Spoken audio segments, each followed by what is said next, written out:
जराही तुपाचा वापर न करता अतिशय पौष्टिक असे हे शेंगदाणा आणि गूळचे लाडू बनवून तयार होतात. बघा, इथं मी तुपाचा वापर अजिबात केलेला नाही आहे, तरी तुम्ही लाडू बघू शकतात किती छान अशी बाइंडिंग आली आहे. बघा, आणि टेक्स्चरसुद्धा किती छान आलं आहे आणि खायलासुद्धा तेवढेच चविष्ट आणि खमंग लागतात. फक्त 2 साहित्यांचा वापर करूनच आपण हे लाडू बनवणार आहोत.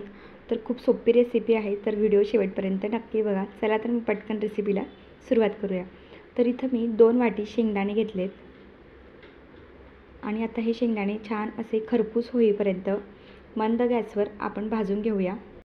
मीडियम टू लो फ्लेमवरच शेंगदाणे भाजायचे. छान खरपूस होईपर्यंत शेंगदाणे भाजून घ्यायचे.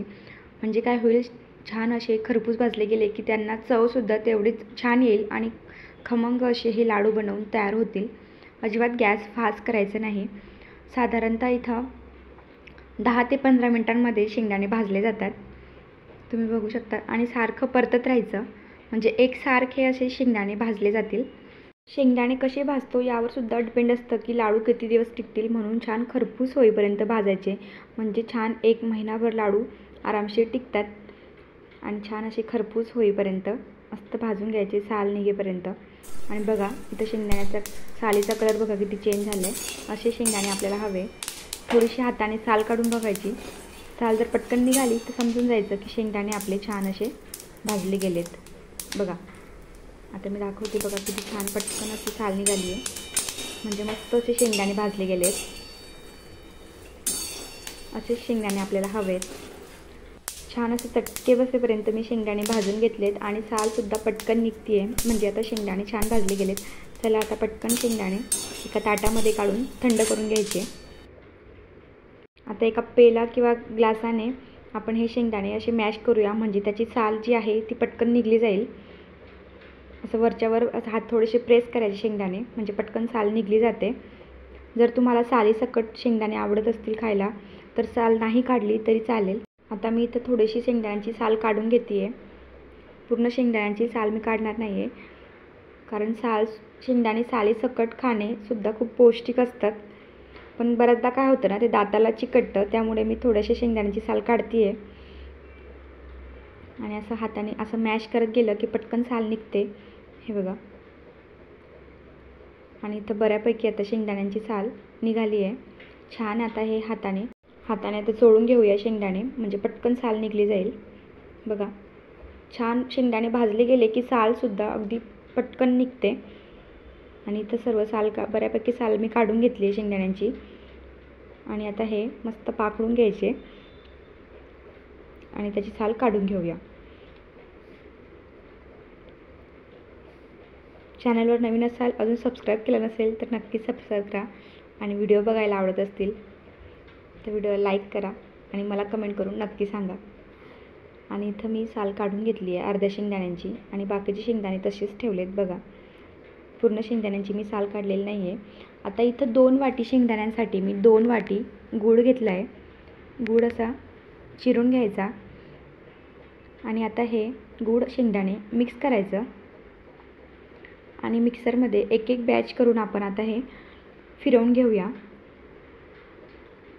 आता गूळ तुम्ही जो वापरणार आहात तो खूप असा कोरडा गूळ घेऊ नका, नाहीतर लाडूची बाइंडिंग जी आहे ती नीट होत नाही. आणि आता हे मिक्सरमध्ये गूळ शेंगदाणे फिरवून घ्यायचं. तुम्हाला जर थकवा जाणवत असेल किंवा हिमोग्लोबिन शरीरामध्ये कमी असेल तर तुम्ही हे पौष्टिक असे शेंगदाणा गूळचे लाडू नक्की ट्राय करून बघा. हे बघा, अशी बाइंडिंग आपल्याला हवी आहे. बघू शकतात किती पटकन बाइंडिंग येते. अजिबात तुपाचा वापर केलेला नाही आहे. आणि इथं मी सर्व शेंगदाणे आणि गूळ असेच बारीक करून घेते.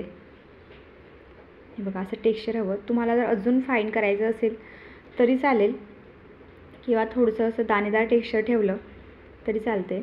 हे बघा, आणि आता हे छान याचा असा सर्व मिक्स करून घ्यायचं शेंगदाणे आणि गूळ, आणि मस्त असे याचे लाडू वळून घ्यायचे.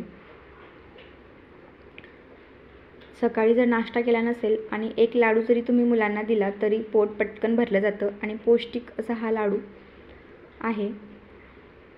तर नक्की ट्राय करून बघा. आणि आता मस्त असे लाडू आता हे वळून घ्यायचे. गूळ तुम्ही तुमच्या अंदाजानुसार थोडासा कमी जास्त करू शकतात, पण 2 वाटी शेंगदाण्यांसाठी 2 वाटी गूळ अगदी परफेक्ट प्रमाण आहे. किंवा अर्धा किलो शेंगदाणे जर घेतले तर अर्धा किलो गूळ असं प्रमाण घ्या. आणि जर तुम्हाला वाटलं थोडंसं कोरडं होतं आहे तर थोडंसं तूप वापरलं तर चालतं. पण काय होतं, तूप आणि तेल जर वापरलं तुम्ही तर लाडू हे खराब होण्याची म्हणजे त्याचा जो वास लवकर येतो लाडूला, म्हणून शक्यतोवर तूप आणि तेल अवॉइड करा. हे बघा, आणि किती तूप न वापरतासुद्धा बघा किती छान असा लाडू बांधला गेला आहे. बघू शकता तुम्ही, लगेच पटकन वळून होतो लाडू. आणि टेक्स्चर पण बघा काय छान आलं आहे. आणि अतिशय पौष्टिक असे आता हे आपले शेंगदाणा आणि गूळ असे हे लाडू बनवून तयार होतात. हिमोग्लोबिनचं प्रमाण जर कमी असेल किंवा थकवा जाणवत असेल तर असे हे शेंगदाणा आणि गूळचे लाडू नक्की ट्राय करा. आणि कसा वाटला व्हिडिओ मला कमेंट करून नक्की सांगा. आणि चॅनलवर नवीन असाल, अजून सबस्क्राईब केलं नसेल तर नक्की सबस्क्राईब करा. चला तर मग भेटूया अशा छान छान रेसिपीसोबत. बाय.